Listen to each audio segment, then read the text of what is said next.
what I'm doing now is I'm just kind of like, we'll make this part of the show, and this will be just like the intro. So hey everybody, what's up?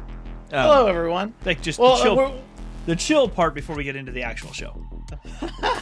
Well, we were just talking about the California Academy of Science, which for those of you who are in California and in the Northern California area, it's like in San Francisco. Mm-hmm. And what's really cool about it is that it's got a living roof. I've heard about this. I've heard about yes, it looks like someone picked the building up and kind of lifted it off the ground, and all of the roof is like green and that's awesome. Beautiful. Oh yeah, it's really cool, and it's also got 7 hills on it to mirror the 7 hills of San Francisco, and it wow. is it's really cool because it used to just be the like Natural History Museum on one side and the California Academy of Science on another, and then they joined it, I think, with one roof. And it's a place that my family loves to go.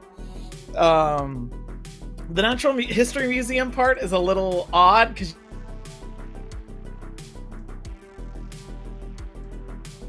did we lose Ryan? Oh, there you are. Okay. Yeah, we lost you there for a it second. Seems like it. Ah. So you said the natural history part is a little odd because... Oh, we lost Ryan. Oh no, we lost Ryan. See, that's why we have the pre-show. This is why we have the pre-show. It's all good. We went live at 9, so we're here. We're fine. How's everybody doing? Thank you for being here. Okay, he's coming back in. He's coming back in. Let me get him back in the show for everybody because we need Ryan here. There we are. Hey, yeah. I don't know what's happening. I just got kicked out. Oh, weird. Yeah, it was like I know what it was. It was someone at the California Academy of Science was hearing me talk about the Natural History Museum portion. And they were like, "No, cut this guy." Hey, stop. Cool. Stop. Yeah. You don't need to be like pre-selling the thing, man. Don't do it. No, it's a little odd though, the Natural History Museum part, just because it's stuffed animals, and you don't really see that often anymore. Oh man, I can remember going to like the La Brea Tar Pits when I was a kid. I grew up in Southern California, going there and the LA Natural History Museum, and I remember all the stuffed animals and like the enclosures. They're like, this is prehistoric man and this other thing that I don't remember at this point. Yeah, and it's kind of like my kids were like, wow, those are really cool models. And I was like, yeah, totally. They're models. They are. Nailed wow, it. Yes. Nailed it. They are models. You see a docent walking by, you're like, just shh. Yeah, just no. No. Just leave it alone. Leave that one. No. Yeah, that's someone that's like from the Jim Henson studio right there. Yeah, totally. That's exactly what it is. Clearly. Oh no, that is rough. It was rough going that not gonna lie though, it was a really amazing place. I will say this: pack a lunch.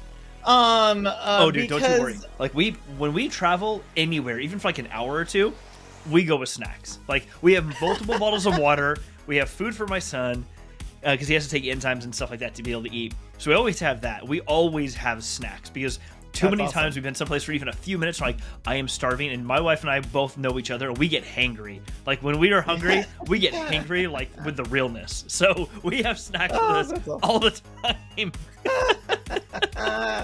Oh, I love it. Yeah, I wonder. Then you're gonna be fine because the only thing that I will say is, getting lunch there was a little hard, and like there wasn't a lot of options. They had a thing that I think was supposed to be a hot dog. My kids believed it was a hot dog, but it was not a hot dog. And so anyway, I'm only. It seems now they seem to be walking down the path of only the odd stuff there. The place is awesome. If you want to see a recreation of an earthquake room, it's great. Like you go in and you experience an earthquake. God, really? The living roof. Oh yeah, it's unreal. The living roof also just amazing. There is a part of it that's kind of a mix of Monterey Bay Aquarium and Exploratorium, for those of you who know the San Francisco area, and they mushed that together, and that is the California Academy of Science. Okay. Now I'm like super excited. This is gonna be so much fun. Okay, this is gonna be awesome. All right, shall we dive into the Let's do it. All right, sweet. I don't know if I finished doing what I was supposed to do tonight. We'll find out. It's all good. We'll find out. Did I? Dang it. I thought I got all the overlays. I'm sorry, everybody. I fail as a producer of a show. This is why I don't do this for a living. Because Ryan's not here, and jeez. Okay. You know what? What's funny is when I hear Jeff say, "I don't do this for a living." For anyone that knows Jeff has actually been on like multiple video streams today. This is the latest of Jeff's video streams. We put him in storage. We get him all healed, and he comes right back out. I have my back. I have my back to tank in the corner over here. I just dive in there for a little while, and then I ready to go. Exactly. He's right back up. He gets that mana refresh, and then he's like, "Yeah, let's do another take." I'm not joking around. Everyone's thinking drink my potion of water for a minute, and then my mana's back, and I'm like a paladin. I'm ready to go again. Let's do it. This guy in like the last 72 hours has been on a video camera, I would say 80% of that time. Oh my gosh. So yes. Yeah. It's good times. Dude. It's good to see you, man. It's good to see you. I'm glad you're doing this. It's good to see you too. Man. So I'm going to try to figure out how to change, because I am slacking dramatically on our overlays for tonight, and I apologize to the audience for how poorly I have produced the show, but we have tonight's is not the hero on both sides. We did that last week. Tonight's is the decline of the Jedi Order, which I thought was getting a little spicy. So that might be kind of fun. So what I'll do is I'll just jump around a little bit. So if you're here, I'm going to do this time and not mess it up. And I did it again, but that's okay. It's okay. There you are. I figured it out. So for everyone watching, mash that subscribe. No, I'm not going to say it. I won't do it. I'll hit the play button again. I'll make that play again. There you go. Big subscribe button. If you haven't subscribed, please do that. We love it. Be awesome. It's good for the channel. Hit the like button. All those fun things that you're supposed to do as a YouTuber. I said that on a video or a Twitter space earlier today. I'm like, mash that subscribe button, hit the like, and leave a comment. I'm like, I'm not going to do that here. I mean, I just did. No, it's okay. I mean, at least it's not like, what is it? Smash that like button and hit the like and subscribe, and remember to hit the bell icon. Yeah, it helps out the channel. Notifications each time. Hey. I will say I've made that joke. So for those of you who know Jeff and I, we do a lot of video calls at work, and for some audiences, when we start talking about things, I'll make a joke at the end, and I'll say, "Hey, remember to like and subscribe." It really helps out the channel, and it's a joke that works with some audiences, and then there's a totally different audience that's like, "I don't know what you're talking about," and I'm like, "Oh, your kids aren't watching YouTube all the time," because that's the big difference. Yes. I don't know. Does your son do this, Jeff? I have my youngest daughter, and then also I have a niece that does this too. Where any video that they make, sometimes at the end of it, they'll look at the camera and go, "And remember to like and subscribe."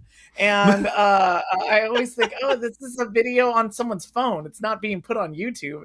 They just are so accustomed to hearing like and subscribe. It's like they're he does not do that. He doesn't, because he does not get to the end of most videos. So a lot of the videos he's watching now are like some of the new Ryan's Toy Review videos where the dad and son are like playing the game that they've created. So they put that on YouTube.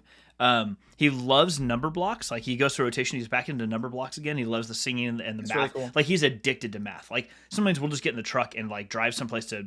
We were dropping the trailer off after camping last weekend, and we dropped the trailer off. And as we're driving, he said, "Daddy, I need a piece of paper." Why? "I got to do some math." "Cool, dude. No problem." I found a scrap piece of paper and handed it to him and a pen. And he's like, "Cool. I got some math problems to do." Like, what do you do? He's like just making up math. He's 6. They're just making up math in the backseat. I'm like, rock on, dude. Rock on. Because I was like, I don't know, 42. And I'm like, math. You're 6. You're like, bring it on. I mean, it's like 5 plus 10, but still, whatever. He like is super excited about it. Oh, that's awesome. That's really, really good. Yeah. I will say, like, a joke that I have in my house that I'll often say to my kids is like, the old ways were better. And I'm constantly telling them, like, we have to do a lot of traveling for like soccer games and whatnot. And I'm always, anytime we get in the car, I'm always like, did you bring a book? And my kids are always like, book, tell us about these books. And I'm You're like, no, you're you like, guys, yeah. what is No, totally, this exactly. magic? Yeah, I will say that I had a really great experience, and I know we're gonna get into this, but it's a really cool thing to do. Every town typically has like a local bookstore, and I was down in my own hometown that I grew up in, Manteca, California, and East Union High. And I was with my mom and my daughters, and we were driving around town, and my kids were talking about like, oh yeah, we didn't bring a book, grandma. And I said, hey ma, do we have like a local bookstore here? And we did in Manteca, which apparently no one goes to, and my kids had a blast in it. Visit your local bookstore. One of the things, the reason why I'm bringing this up here too is there was a box that I pulled out from underneath the table, and it was filled with like collected artwork of Star Wars. And one of the things that's really great is, yeah, if you want like a really great comic books collection, or you want to try to find like the first edition of something like Darksaber, which is an old Star Wars, like I guess that's legacy canon book. You can find a lot of that. Legends, I think, really is the cool word you were stuff. looking for. Oh yeah, Legends. Sorry, is the Legends. word you were looking for. Not Legacy. Legends. See, I've already lost all my credibility. But anyway, I was able to like find all these really cool books, and if Rich is on the phone here too, one of the things that I also saw was a Star Trek technical manual, which I haven't seen since like 1998. And so it was just I cannot encourage people enough. If you want a low cost entry way into like getting into certain comic books or novels or anything, just go to your books, like not the big box, go and find one. There's sure a local bookstore, and they're more than happy to cut you any deals that you want, because we were the only people in this bookstore, and they were so happy to have people swing by. Support your local books. Absolutely. Yeah, absolutely. Yeah. When we lived in Sonoma County, there was a local chain up there called Copperfields we'd go to periodically. Oh, nice. Yeah, and same thing. I would prefer to buy a book from them than I would from like Barnes and Noble, whatever. The thing I don't do that with, and I probably should, but I don't, is like all the Star Wars, especially the High Republic books.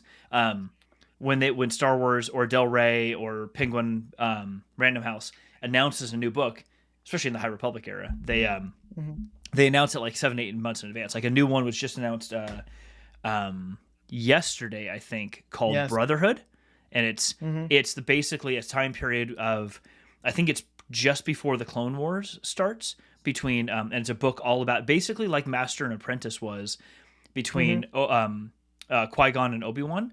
It looks like it's very similar in story between Obi-Wan and Anakin, but just pre-Clone Wars. And so that comes out in May or March of next year, but you can order it now. So you can pre-order it on Amazon now, and it will literally arrive on your doorstep on the day it releases. So I'm like, I normally would prefer to go to my local bookstore, but I'm also kind of like, you know what? I'm just too much of a nerd, and I want to make sure I pre-order these things way in advance, because I will forget about it. I totally will forget about it. But I definitely support my local comic book shop, and like I have my pull list. I was about to say. This is from a week or two ago, and I find myself now, what I'm trying to do is when I go in to pick up new books, so like this is I have new books waiting for me. I'm going to go get them tomorrow. They came in yesterday. But like this is last week's or a couple weeks ago High Republic book. The War of the Bounty Hunters is still going. There's like, oh wow, I'm like 20 books into this now. Like, and it's fantastic. But what I find myself doing now is I'm wandering around the shop while someone's picking up my pull list, or they're helping somebody. And I'm like, you know what? I'm just going to start looking randomly for other books that just look interesting. Even if it's not like in a first of a series, although I prefer to start at the beginning of a story. And so I've been picking up different Eternals books and just kind of reading various like old like these are both number ones, but like what is Eternals Forever and Eternals Celestia? I haven't read this one yet. But just picking up random books that like artwork looks cool.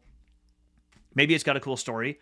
$3 or something. I'm like, let me just pick up a new book and like just see if I like the story. If I do, great, I have a new comic to read. But I try to roam away from the Marvel and the DC. I'm not a big fan of DC anyway, but like roam away from the Marvel and places like that to the other areas that are like book companies that I don't recognize and story types I normally would never notice, or some manga or whatever else, and pick that stuff up, because there's too many good stories out there that are not just within the realms of the stuff that we like reading normally, like Star Wars and what have you. Yeah, Jeff, I know this is us going on a little bit of a tangent, but I will, and that happens at the start of most shows. Welcome to the show. And the one thing that I would say is a really good topic, I think, for a future episode, is how to go to your local comic book store, because you have stated a couple of things here that I don't think that if you were unfamiliar with how comic book stores work, you wouldn't know. Like the fact that Jeff's got comics waiting for him. That's a thing that that you work out with your local store. I've got one that's right down the street from here. And what's really cool is not only can you build like a really great relationship with the local store, have your comics come in, have your orders come in, have them waiting for you, but what's also really cool is you can also have people start to recommend comics to you. I've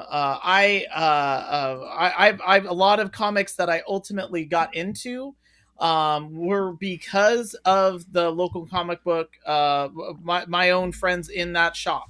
And we used to have one that was in downtown Sacramento, and that has since closed, but there are a lot of them in Sacramento. There are a lot of them that are around me. And I would have probably never picked up any of the Jodorowsky books, which are graphic novels, if that wasn't recommended to me in a comic book store. And something like The Inkle, for example, which is one of my favorite graphic novels. It's not for everybody, by the way. If you go out and pick up The Inkle and you start getting into it and you're like, oh, well, this is weird. Look, I'm sorry. I'm not saying it's going to be everybody's cup of tea. It's not... it's not vanilla for sure. I don't know what it is. It's some type of weird Jodorowsky ice cream. Which if anybody were to Google Jodorowsky ice cream, I bet that would be the grossest thing that might come up. Because if you know Jodorowsky, it's like wow. But anything anyway. The point is, you can learn a lot at your local comic book store. We should. I'd love to do a whole segment on that. I got a sticky note.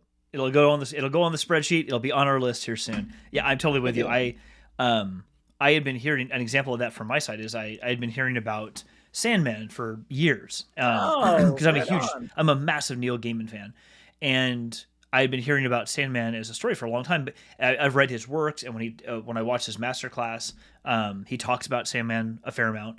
But I'm like, what is this? Like, I don't know what this is. And I went down to, or I called a couple bookstores, and they had or comic book stores, and they had whatever latest issue they had of it, but it's like 20 years old at this point or longer. And it was hard to find.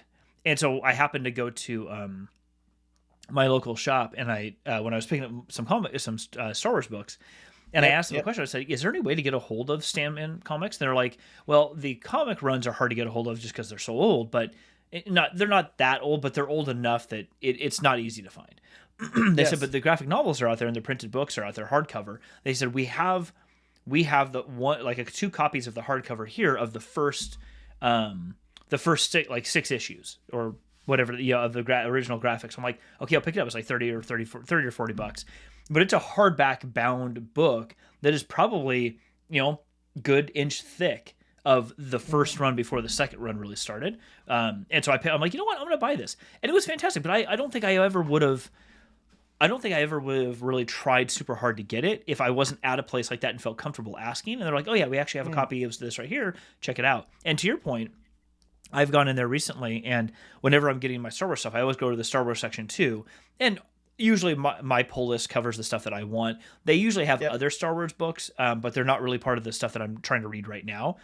But I walk over, and he was busy helping somebody. I walked over, and while he was going to get my pull list, and I was going to walk over and get my thing. And as I'm looking at their section, I see this book called Guardians of the Whills. And I'd heard about it maybe earlier this year and knew it was going to come out, but I totally forgot about buying it. And for anyone who doesn't know, if you watch Rogue One, in the scene where Jin and Cassian Andor go to Jeddah, and while they're there to meet up and try to find Saw Gerrera and do all that, they run into Chirrut Imwe, and I forget his friend's name. And Cassian refers to them, oh, they're the Guardians of the Wills, the Temple, the Guardians of the Kyber Crystals. They're not, the Kyber is gone and the Temple's destroyed, so they just kind of make trouble for everyone now. He says something like that. This book is about Chirrut and his friend prior to the events of Rogue One. And so it's almost like a manga, sort of like Edge of Balance here. It's sort of that didn't focus. So sort of like Edge of Balance. It's sort of drawn manga like this book.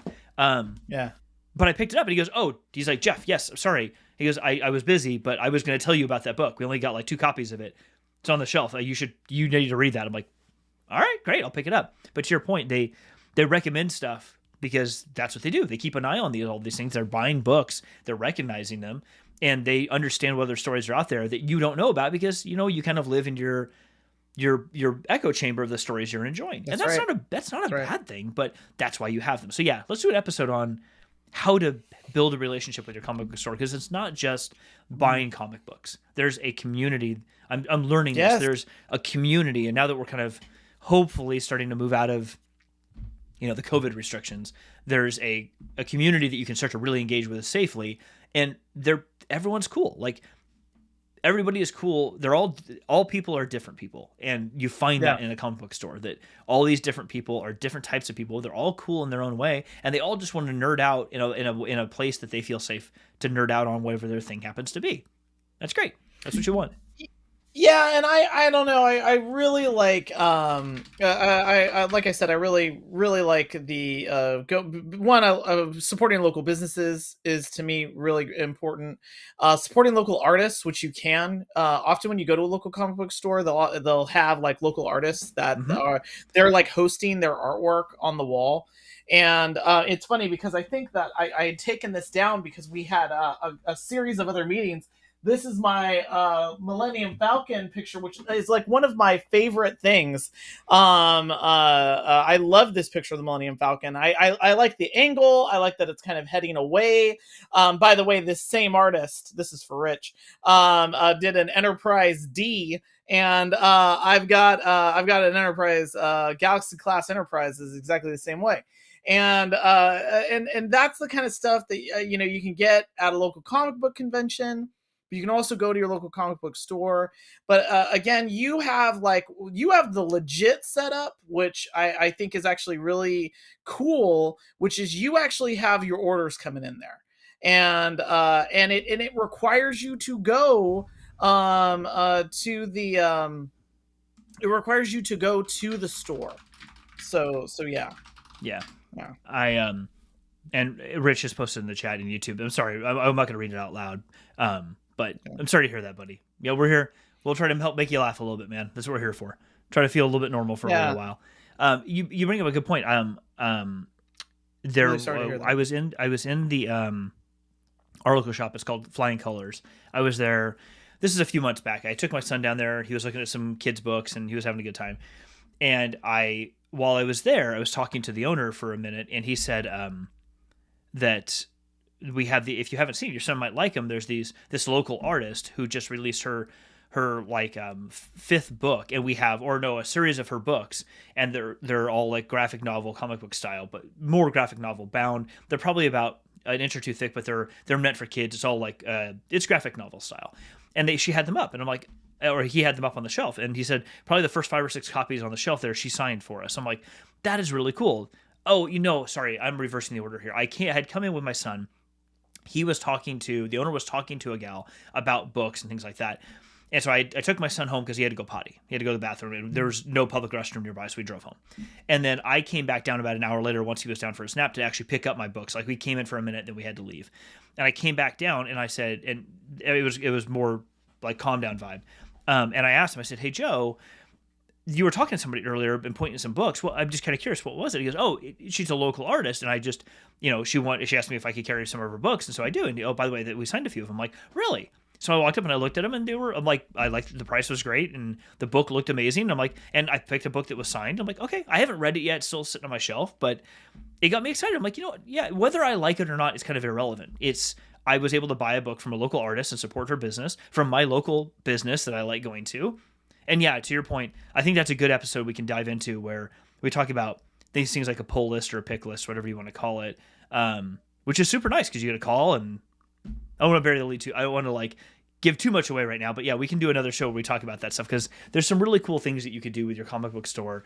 And I think one of the things that's amazing about that before we dive into the title for today is it's a place where you can feel like the geek that you are. You can just be yourself, and you're not going to be judged for that in any way, shape, or form, which feels really good.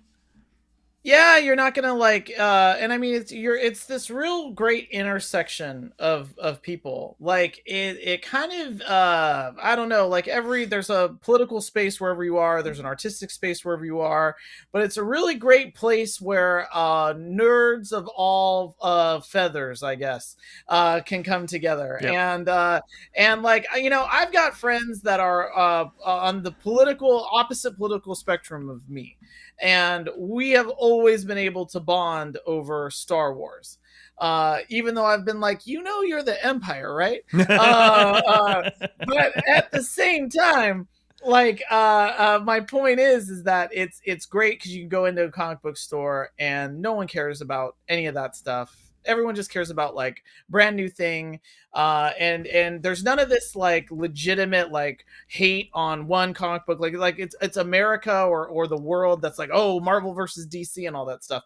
Like you know, it's like I have my preferences, but I've never seen like something and been like, ooh, that's not my brand. It's not like me and Coke and Pepsi. It's really like I love comics and I love artwork, and I if I see something that catches my eye, I don't care where it's from. And what's great is that these places are just like a gallery for the imagination. Yeah. So it's so great. It's so great. I will say it's a hobby you can get into, especially from the storytelling aspect, that is not very expensive. I mean, not at all. Let me see here. This book, so this Eternals Celestials or Celestia book, $3.99.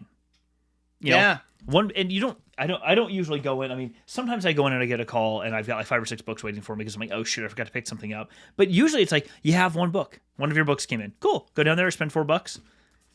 It's $4, and I got a great story out of it. I can reread it a few times, and I learned something new. And it's just, you know, sometimes I buy more, but yeah, it's not an expensive hobby. You meet a lot of really amazing people. Okay, we'll do an episode on this. It's on the sticky note. It'll go in the spreadsheet.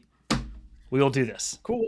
We're gonna get to this. Another thing that I know that everybody's been talking to us about, and I've got some topics that I'll save till the end. Ooh, but it rhymes with. I dig it. Rhymes with rune.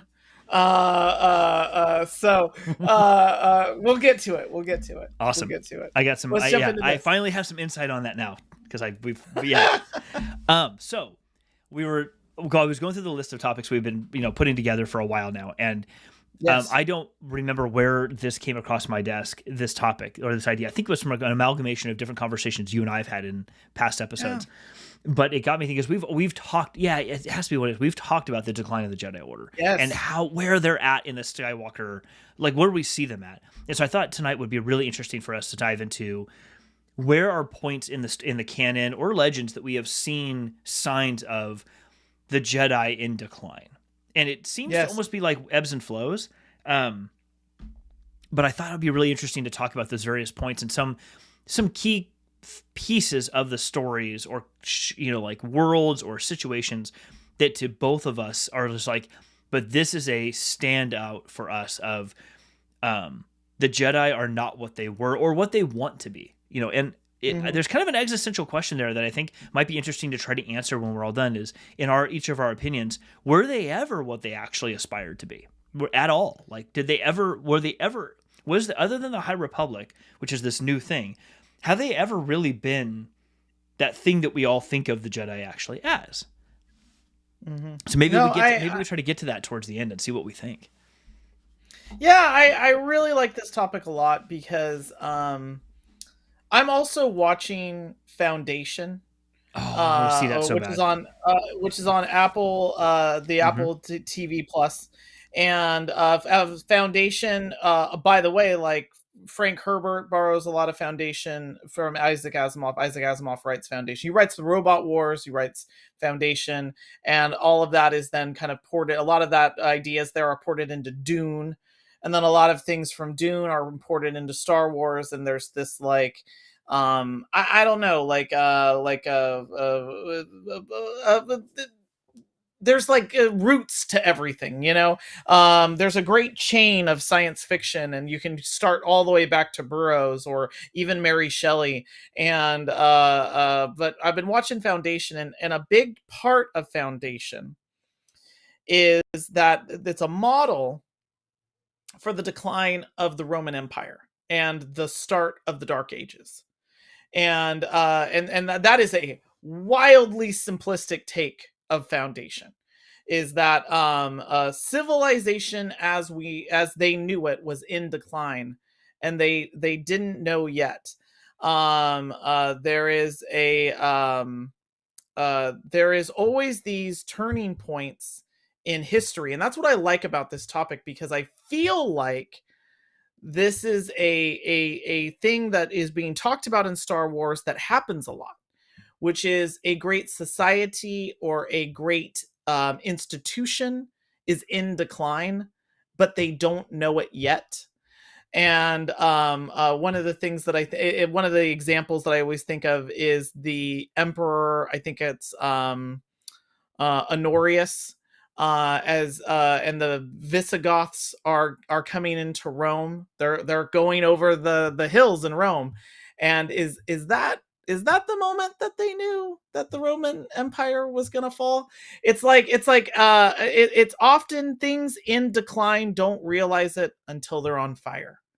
And I like how the decline, as it's depicted in the movies and even in the old Legends books, is it's slow, it's a rot, and people don't know that it's happening until it's too late.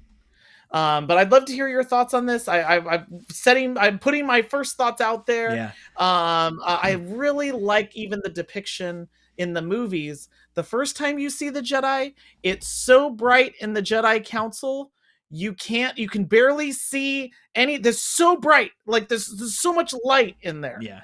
And then in Attack of the Clones, it's midday. At the start of Revenge of the Sith, it's late in the evening.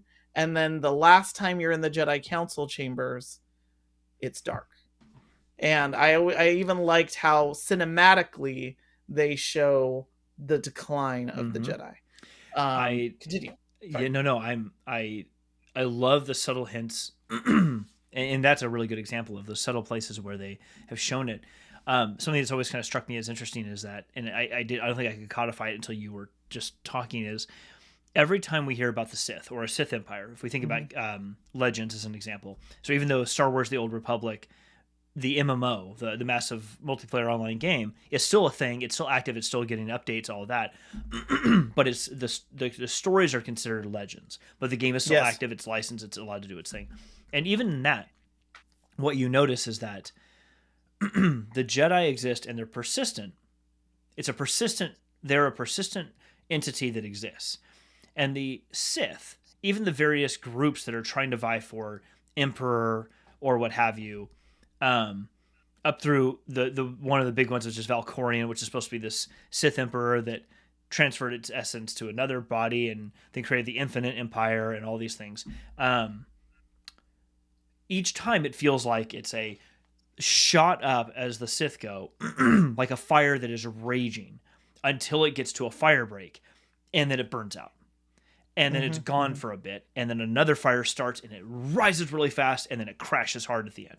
And that's what you see. It's just a wave crashing on rocks over and over and over again, but they keep crashing, and then they go away, and then they start over. Whereas the Jedi seem, I don't even know a good analogy for it, but the Jedi seem like a slow erosion over time. Yes. And to your point, there's that, I know it's not actually true, but there's this old sort of wives' tale that if you drop a frog into boiling water, it'll hop right out. But if you put a frog into cold water and you slowly warm up the water, the frog won't know any different, so it'll just die. Apparently, that's provably false, but I think, but I don't know how somebody found that out, but apparently it's provably false. They won't actually do that. But I think it's a good way of thinking about what's happened to me, at least what's happening with the Jedi, is that they don't realize that everything around them, everything they know, everything they believe in, they are trying so, in my opinion, they're trying so hard to attach themselves to these ideals and live by these ideals that I think they're not attainable. And the issue with them being not attainable is not almost, it's very literally the same as certain religious dogma. Some parts of, let's say Christianity, for example, but some components of that, not broad, I will not make a generalization, but some components of religious dogma, people say, no, it has to be this way. It's like the problem with that is nobody can do that 100% of the time. It's not possible. Over time, people will deviate unintentionally because they're human beings. Now, there's supposed to be room there to gain forgiveness, and there's a process for that. But oftentimes what has happened in history, we look back at the Crusades and various big bad things that have happened in the name of some sort of organized religion, is that you try so hard to follow this one thing that you almost are blind to the fact that you're not doing the right thing anymore in some cases. Whereas the Sith, they just do exactly what they want. They know exactly what they're doing. They know 100% what, and they're like, I am cool with this. It's what I planned, and if it burns out, then it would burn out, and I wasn't worthy to deal with it, and the next person's going to take over, and that's just what it's going to be. Whereas the Jedi are almost like, no, I don't want to know. And then what happens, they're like, how did this happen? I don't understand. It's like, well, because like, of course we all like, we're all watching the TV show. We all saw this happen. We're trying to yell from the audience, dude, look to your left. And you're like, no, I not listening. And like, I'm being kind of a smartass about it, but it's always fascinated me that in every story the Jedi have been kind of portrayed as like the bringers of light, the bringers of peace and justice and guidance in the galaxy. Yet every time we see them, it's like almost always not the case. With two exceptions, you see like Yoda and maybe one other, but even Yoda has his own flaws. They're the only ones who are like really living that way as like a monk per se. Yes. Nobody else does. And what's so interesting, I saw a meme on Twitter, this morning, that was fascinating. There was a picture of like 4 or 5 Jedi all saying like, we have to live this way, blah, blah, blah. And they're all these Jedi that are all dead because of the Clone Wars they were at. And then the bottom one is a picture of Kanan Jarrus from Rebels. He's like, what are you talking about? I was part of a rebel cell. I married a woman. I had a kid. I did all these things. And arguably was like, and he's like, and I wasn't corrupted. I didn't follow the dark side ever. It's like that right there. Like, the dogma that they held to for so long and they tried so hard to hold on to, it makes you skip ahead to when you watch that. If you pay attention to that, at least I did, from the way I saw this, is that you skip ahead to when you hear Luke say the Jedi need to go, the Sith need to go and the Jedi need to end. It's time for them all to end. I'm like, when you see that scene and you think about Kanan in that light, and then you think about the Jedi in retrospect as a result of that, you're like, yes, because it's not the Jedi, that's just a word for it, but it's this over commitment to a dogma for the sake of committing to the dogma, as opposed to trying to follow a set of guidelines as best as you can, but being okay with deviation from those guidelines when that makes sense or when it just happens. Yeah, I think it comes down to like adaptability. You know, I as you were talking, I kept thinking dogmatic approaches to life. The issue with it is that it starts a stodginess that makes you like a glacier, like you're not moving. And what I always think about when it comes to things like this is that you can really like compare it to a religion, but really it's like how a thing that is built never to change cannot live alongside things that are always changing. Even the you got the bad guys here, the Sith. They are a group that is adaptable, because what they're trying to do is survive. What the Jedi are trying to do is really different. They are trying to demand relevance through persistence. And that is something that's really different, because it's like, that's one of the reasons why you have conflicts between a modern society today and hyper traditionalist religions trying to coexist.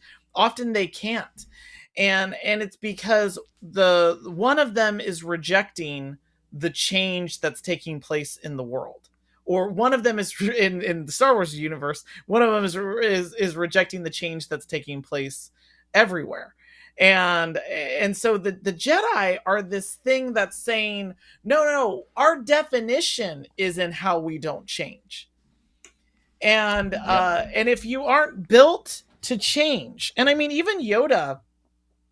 I've thought a lot about this topic since this came up. I was thinking about how even Yoda, when he's talking to Luke, and here Luke is the quote unquote new hope.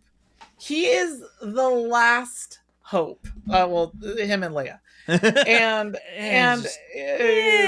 there's another. So Yoda says to Luke, "You're too old. You're too old to start the training. Too old to start the training." Yeah, and it's like, really, dude? Because, like, what else are you gonna do? Is this it then? And it's still at the moment. And there's all these deleted scenes, by the way, in Empire, which I'm glad they cut out, because I feel like they would have taken away from the story, where he's trying to train Luke to use a lightsaber, and he's trying to tell him what a Jedi would be and what a Jedi is. And what I feel like happens in Yoda's exile, and what makes the Jedi a redeemable force, is when you see the Jedi in the prequels, it's at the end of their golden age, in the midst of their decline. Mm-hmm. And it's all about the pomp and the circumstance. It's all about the look and the image. They live in a tower that reaches to the sky. They are taking children away from their parents around the universe to train them in the Jedi arts, to not have any form of, to not even have like a certain amount of choice over certain things in your life. That no, the Jedi Council is making you do these things. And so in all of this, there's all of this accoutrement and theatrics and pageantry, and that is compared to Yoda on Dagobah, where it's like, dude is eating literally a stick. That stick that he goes around, if you read it, he eats that stick, and he's got like a tiny little bag, and he's got holes in his clothes. Obi-Wan's got holes in his clothes, and in that moment, it's the reverse. The Sith have become installed. They have become overconfident. They have become complacent, and they're just believers in their own power. Theirs is now consistency. Whereas Obi-Wan and Yoda have moved into, we must adapt, and they shed all the other parts of their religion, and all they're left with is the spiritual nature of their religion.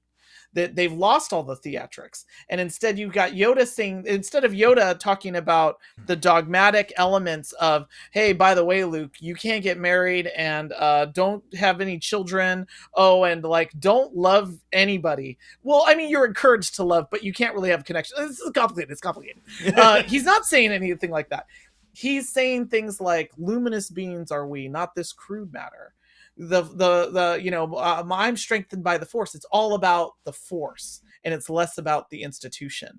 And for those of you who are in organized religions, I like myself, I think that you find your greatest moments in there when you have leaders, friends, family who see it's the spirit of what it is that you're trying to do, rather than just the institution that it's trying to build a box to put that spirit in. I think that's the thing. When I've had conversation, I don't want to get too far down the rabbit hole of not rabbit hole. Sorry, the path of religion, because we could quickly alienate people in the conversation. If we're not careful. But you and I have had this conversation before, and I'm with you 100% on that. Like in sort of real life organized religion, real life belief in something, whatever that thing is. In the case of religion, I'm with you that I have mad respect for somebody who believes in the spirit has the spirit of a belief, and that's what they adapt around it, but they still kind of, that belief is still at the core of what they do, but they adapt their life in the way that makes sense for them, and they move forward, and they just try to adhere to the spirit of these teachings as much as they can, whatever that happens to be. And I think, to your point, it almost is a showcase to me of how, I'm going to say something. I'm going to give a hot take here. I'm going to say something that I know. This is going to be I don't know if you've seen this on TikTok. This is going to be a no nuance November moment. Yoda is the worst Jedi teacher they have. Jeff Bull went there, everybody. They are the worst. Jeff Bull went there. Yoda is the worst. And here's why I say that. Because to your point, exactly your point, it is not until the Jedi Order has crashed and burned, and been crashed and burned for a couple of decades, with an old hermit two of them living on two completely different planets, for one of them who is the oldest Jedi alive and has been for hundreds of years, to finally recognize that the way he is teaching needs to change and adapt. And even then, he still doesn't do it. He still tells Luke, as you just said, too old, the art to start the training, blah, blah, blah, blah, blah. Grumble, grumble, grumble. And Obi-Wan, only marginally better, because he doesn't say, he goes, go to Yoda on Dagobah. He tells him to go to Yoda. He does other things, yet he still ghosts him, all the freaking time. He's the worst. He is the worst, and it's not that he's not smart, and it's not that he's not influential, and it's not that he's not knowledgeable, and he is highly spiritual. He's the most spiritual of any of them. He is the most connected to the spirit of the Force that we see in pretty much any of the Star Wars properties at any moment, at any time. In the Clone Wars, in that one series, I think it was one of the series finales, or when he follows the voice of Qui-Gon, meditates, and then ends up going to that planet and is taught by those Force spirits how to basically persist his spirit once he dies and becomes part of the Cosmic Force, how to maintain his being in the Cosmic Force. And he's taught that in that thing, and that's how we find out later on he can kind of come back and communicate with people later on. He connects with it. He goes and follows the spirit of the Force and embraces that as much, and leaves behind his lightsaber and other things, leaves behind R2 and does what he's told and all this type of stuff. But he's horrible at teaching that to other people. We never see him really good at passing along the nuance behind what he's actually experiencing to anybody else. Because when you hear everyone else, everyone was almost taught by Master Yoda, but literally nobody talks about the spirit of the thing that he's talking about. Nobody. Qui-Gon was probably the closest person to it. And you hear it if you read the Master and Apprentice book. Qui-Gon is probably the closest person to what Yoda was actually trying to teach anybody, but no one else seemed to get it. And honestly, you and I know, being in leadership positions, that failure is on the leader. That failure is not on it is on the teacher. It is not on the student for not learning that. You as a teacher did not succeed because you were not conveying the nuance behind what you were trying to explain, which is, to your point, you just need to strip everything else away and get back to the spirituality. Get back to the core thing. Leave the physical constructs or the dogmatic constructs or the rules. Leave that away for a little bit. Get back to this core and use that as a center point for the thing you're trying to teach. And tell someone, if you don't quite understand this, come back to this other core thing. Then we can go back to the question we were trying to answer. But over and over and over again, we see the Jedi, to your point, building this box around their core belief and almost focusing on the box and not what's in the middle. Basically, like looking at the holocron and like, look, it's a holocron. It's this thing, as opposed to saying it's just a box that contains information. Yeah, no, we've talked about this before. It's a USB key. The information's what's interesting. The key, the fob that it's in doesn't make any difference, but they almost become so focused on the fob, the box, and not what's inside of it.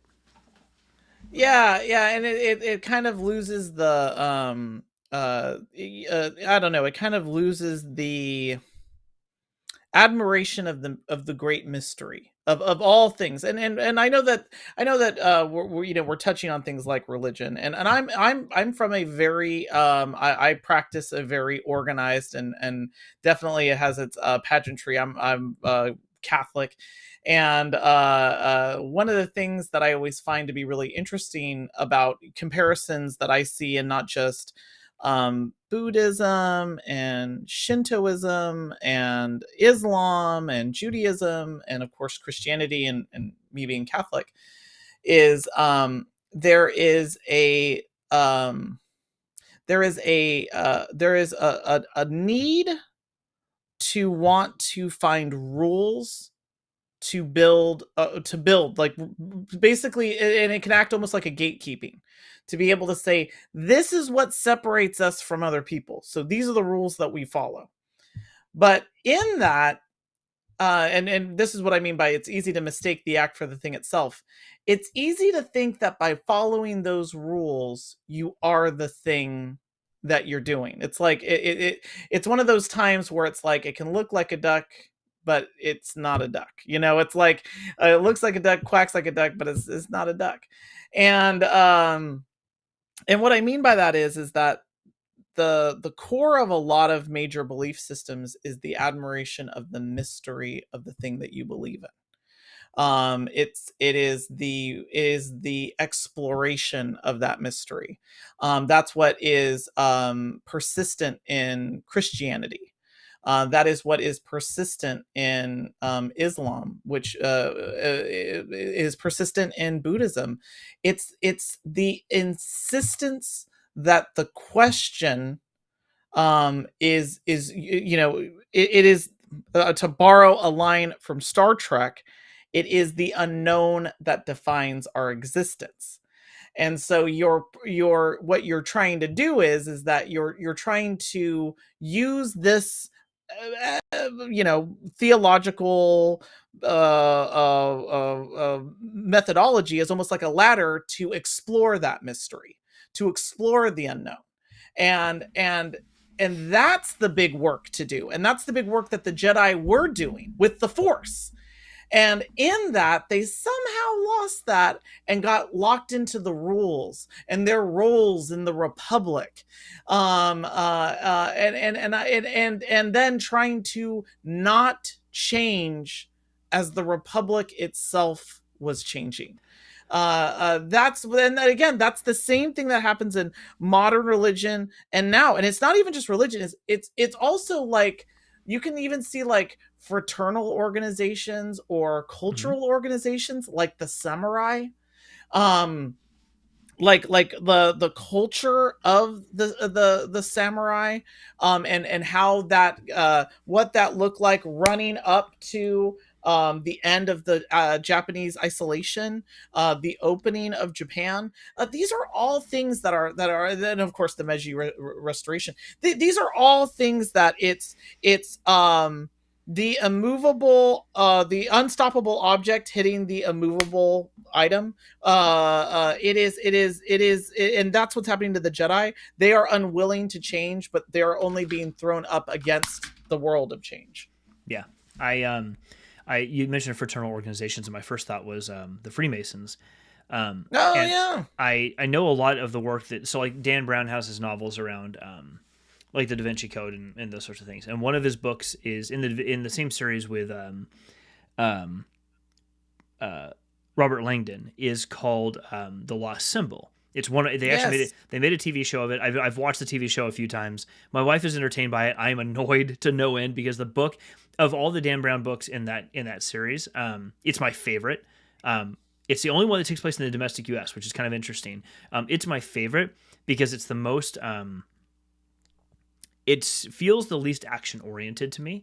But in any case, it centers around the Freemasons and beliefs and feelings and beliefs of the Freemasons. And what's so interesting, and I don't mean to like spoil the book for anybody who hasn't read it, but what's interesting is one of the references they have in there is the Hand of the Mysteries, and the Great Mysteries. This supposed great knowledge that will unlock the the hidden potential of man and of the human brain and what you can accomplish when you understand it. But only the Freemasons of like the 33rd Order really get to understand that, but no one really knows what they are because it's kind of hidden, because we're not prepared for it yet. It's kind of, that's how Dan Brown phrases it in the books. I don't know the real history behind it, or how much of that is fiction, how much is based in fact. But what's interesting to me is in the story, and I think this is really true of Freemasons, from what I understand, is they're an old order. I mean, a very old order, yet they still persist with what seems to be, from an outsider's perspective, if you don't look into it too closely,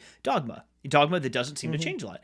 And on the surface, that looks to be true, because they're to your point, the pomp and circumstance, their ceremonies, and highly symbolic. Everything they do is so rooted in symbolism, but it is adaptable in that what it's trying to do is help men, unfortunately, still primarily men. There's a lot of women's versions of the same thing that work into it, but it's still, unfortunately, still mostly male.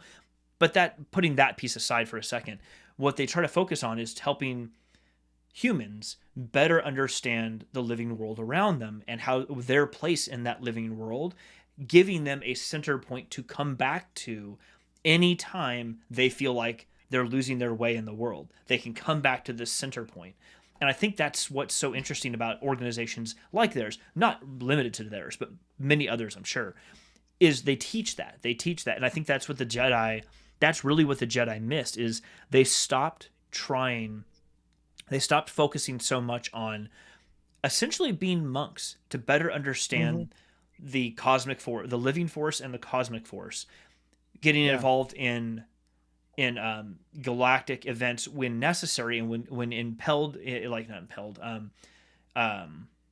called essentially to do it. That's fine, but what they almost inversed it.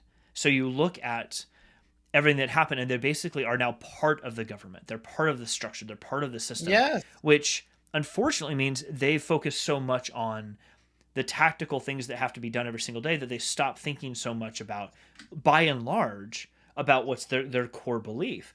And we see that as they shrink, that some members of the Jedi Council are still doing that, but the members who are doing that are getting smaller and smaller and smaller. Even in the Jedi Council, the rank and file Jedi, the most of the knights and masters out there who are not part of the council, are not really spending a lot of time, we ever read or see or hear, spending time with their beliefs to better understand what that actually means and explore the Force. They're being sent out on missions to do things, even pre-Clone Wars. They're always being sent on missions to go, be a diplomat or settle a trade dispute or whatever. That's what they're doing. They're not like, you go live on this world. So this is what's so interesting to me about the High Republic era is, and we're already seeing this in the High Republic era. We're seeing the surface of this, but I think they did a great job of the High Republic. And here's one instance I can call out. There's a number of them, but one of them is, how many active, at the time of Revenge of the Sith, how many active Jedi temples are we aware of? So far as I know, one, Coruscant. Yeah. There's no other Jedi temples that are active that we're aware of at all. What we do know of some inactive ones, or at least unused ones, and make sure I have my list close by.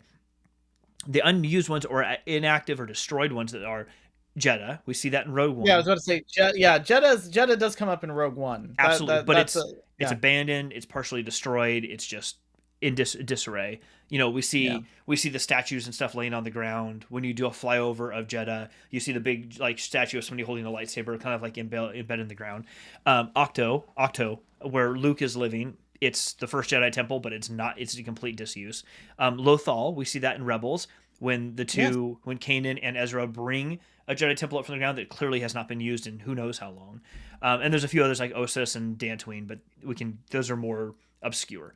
But what's interesting is in the High Republic, in the books that we've had so far, I've got these written down. We have, Coruscant is a big one, but most what we read in many of these books, like I've got Edge of Balance here, Edge of Balance. This character in the front, I'm forgetting her name, but her master's a Wookiee, and they're flying on a cargo run to a particular planet called TK, and she was actually, as a Padawan, raised in a Jedi temple on another planet, not Coruscant. She has never ever been to Coruscant, and her master has never been to Coruscant, and she lives on this planet. In this book, out of Shadows, very similar. Like Vernestra Rowe, this character, if it'll focus, this character right here, and Emery, her Padawan, Vernestra was not raised on Coruscant.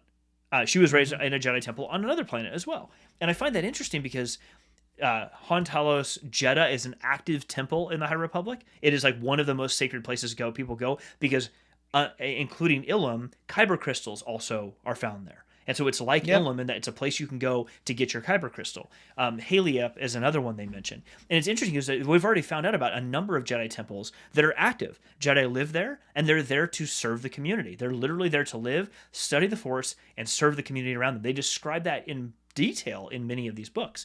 But we are seeing fractures in that. And what I find that so interesting is that, like in this manga, in Edge of Balance, their whole job is to live in this temple, and the people who live on the planet do not trust the Jedi.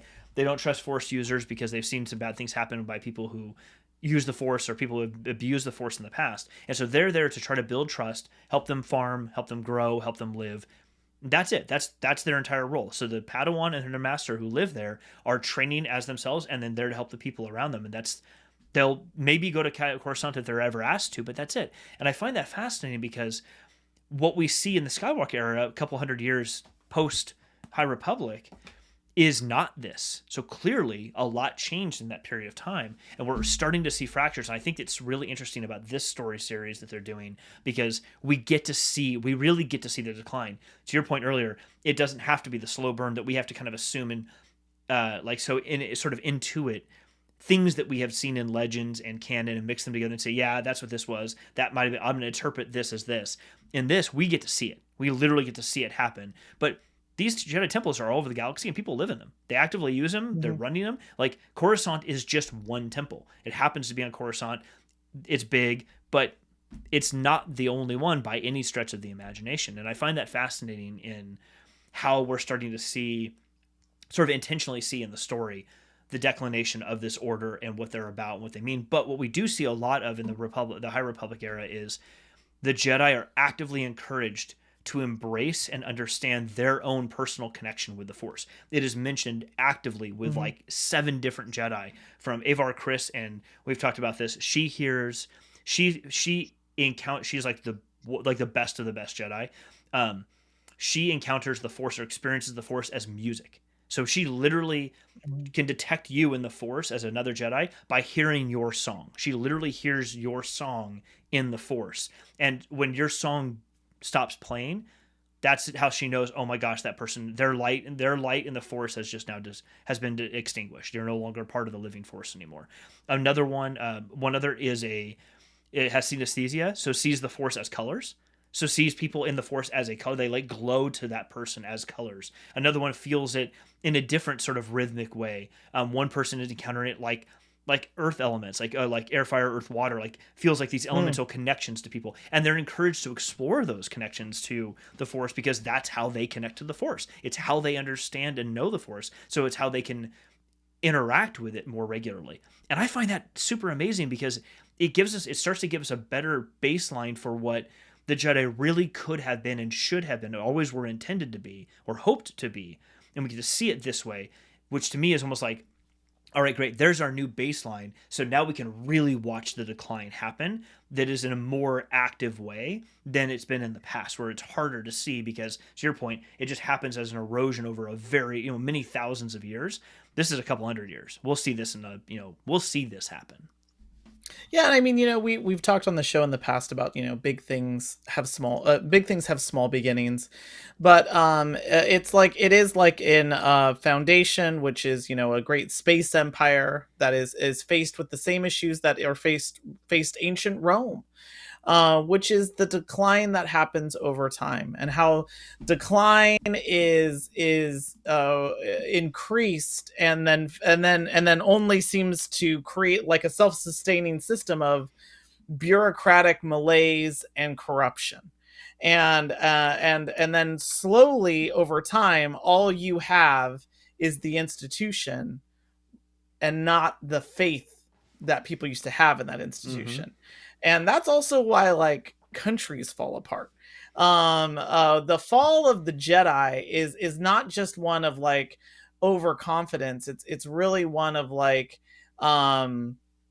it's one where it's like, oh, we lost, we lost the purpose, but kept the mission going. Yes. And so it is one of those things where that's why I love, when you see the Jedi where they're at, which is, and I know we've talked about this in the past, where I love the Avatar: The Last Airbender and Legend of Korra series, and the one of the lines that's said in the Legend of Korra series is at our lowest moment we are open to the greatest amount of change. And I always think about that line. I love that line because it's the truth. You are your most flexible when you are your most in need. If you've ever been truly hungry, when you are presented food, you do not care what that meal is. You will eat whatever it is. And that is where that's where we find the Jedi. The only thing that they have is hope. And hope is like this great thing that can power so much, but it is literally nothing. There is nothing tangible about hope. And that is all the Jedi are left with when we re-engage with them in Star Wars and in Empire Strikes Back. And I like that as the other side of that journey, that if the pendulum has to swing back one way, we also get to see the pendulum swing to the other side. And its culmination is not Return of the Jedi. Its culmination is The Last Jedi, which is how things have to come to pass. Yes. How things have to change. Lord of the Rings deals with that really well, with how the passing of the ages take place, and even how the elves and the ring bearers and the time of the rings have to go on the ships and go off to Valinor. There actually does have to be an end to certain things so there can be a new beginning. And so what I like is that it's that the Jedi Order it declines, but the Force persists. It's the Force that survives. Yep. And that's kind of what I love about. Yeah, I like that we get to see that in the movies, and I like that they're starting to elaborate that in the books. Yeah, I totally agree with you on that one. I totally agree. Yeah. Whew, this has been heavy, man. I like it. Yeah, that was a good one. I think there's so much. I really enjoyed that. I think there's so much further we could go too, but I think this is a good place to wrap up because it just your last statement there put a button on it pretty well. Mm-hmm. That's awesome. Yeah, well, I gotta say, I've really enjoyed talking about this with you. We talk a lot about things like religion and politics, and I feel like the Jedi Order itself is both religious and political. So it's this like really interesting intersection of both of this. So yeah, and I think you see parallels in the Jedi Order and what we've been talking about in our own human history, as well as maybe even our current day today. It's Star Wars. The Star Wars stories are painted with a very broad allegorical brush like on the surface and in a lot of the niches that you don't always notice. And so I love getting to talk with you about those things because we, on the religion side specifically, you and I come from but like we're kind of in different places on that. And that I think that's amazing because we get to see it. We get to bring those different perspectives together and use that as part of the discussion, so we can see what we're talking about with the Jedi and with the Sith, and the allegories with what we deal with today, the Roman Empire, the Middle Ages, all these different times in our history, because stories like Star Wars are so influenced by all of that. Yes, heavily influenced by samurais and the feudal system of Japan and all of those pieces, but not just that. As Isaac Asimov and all of his writings, all of the other sci-fi that came about in that time period, like it's clearly dripping with all of those things. And there's a reason for that, because those things, those stories connect with us so well because they describe a very particular part of human nature that we don't always want to think about. But Star Wars, I think, makes it a very consumable, and like we've talked about this too in the difference between Star Wars and Star Trek. Star Wars does, allows for that storytelling to happen in a way that like really, really is going to hone in on almost the harder parts of human nature, the things that you would go to therapy for, because you need to talk it through and get that trauma out and talk about it. Whereas on the Star Trek side, as you've said before, it's almost the utopian, but we still have to deal with the shining, the burning lights in the utopia that aren't quite utopian. They're like They're not really fitting into the utopia anymore. So it's a different way of viewing human nature, and I think that's really interesting how we get to see it in those two different lights, because they're not different from each other really. They're just different perspectives on the same story that is actually happening, which is pretty cool. Yeah, awesome. It's nice to be able to watch it, in a galaxy far, far away. So, right. Speaking of which, if you want to see another a really great discussion on the effects of messianic figures on a declining society, Dune. To go back to my little hint at the start of the call, lead. I love it. I feel like our next episode we should do Dune. We got to talk about Dune. It was yeah. All the yes. All right, we're gonna wrap up for the night. Rich, thank you for being here, buddy. I hope you're doing okay. If you need anything, man, just let us know. And Derek, thanks for being on the show, buddy. Thanks for being here. Yeah, man. Thank you so much. It's good to see you. Deal. All right, everyone, have a good night. We'll catch you next week, or not next week. Sorry, next week's Thanksgiving, so we will not be here next week. Oh yeah, but we will be back the week after with more. Star Wars hotness. We'll be back in December, so we'll see you then. Yeah, absolutely. Night, everybody. Yep. Bye, everybody.